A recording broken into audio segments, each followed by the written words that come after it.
गोंदिया जिले में लगातार हो रही बारिश से जनजीवन अस्त व्यस्त हो गया है। हर जगह बाढ़ की स्थिति निर्माण हो गई है। कई झील बांध ओवरफ्लो हो गए हैं। शहर के सूर्यटोला इलाके में बांध की झील ओवरफ्लो होने के कारण घरों में पानी घुस गया है।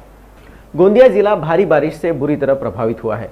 कल हुई भारी बारिश के बाद बाढ़ जैसी स्थिति निर्माण हो गई है। इलाके के बांध ओवरफ्लो होने के कारण अनेक घरों में पानी घुस गया। घरों में पानी घुसने से घरेलू सामग्रियों को काफी नुकसान हुआ है। ऐसे में स्थानीय लोगों ने प्रशासन से मदद की गुहार लगाई है।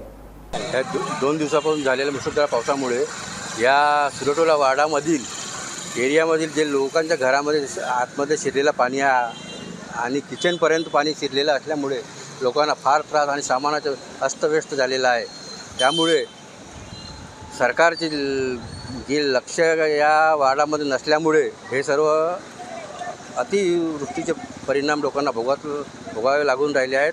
आणि लोकांच्या घरी काही लोकांना इथं सार्वजनिक गणपती असल्यामुळे गणपतीच्या पेंडॉलमध्ये सुद्धा पाणी साचलेलं आहे आणि परिस्थिती एवढी गंभीर आहे की लहान मुलाबाळांना जाण्या येण्याचा खूपच त्रास होत आहे। तरी शासनाचे याकडे दुर्लक्ष असल्यामुळे माझी एकच विनंती आहे का या परिस्थितीचा सामना करण्याकरता शासनाने लक्ष द्यावे। कालपासनं भरपूर पाऊस आला आहे, तरी इतकाही पाऊस नसला तरी आमचे पूर्ण घरं डुबले आहेत। आजूबाजूचा परिसर पूर्ण पाण्यामध्ये डुबला आहे, तरी प्रशासनाने कोणतीही दखल आणि कोणीही बघायला आलं नाही आहे। याची दखल घ्यावी आणि पाण्याचा निसर्ग आणि 2-3 दिवस अलर्ट पण केला आहे, तरी अधिकाऱ्यांनी इथे बघायला यावं, तपासणी करावी आणि काय दखल घ्यायची आहे हे पण करावं।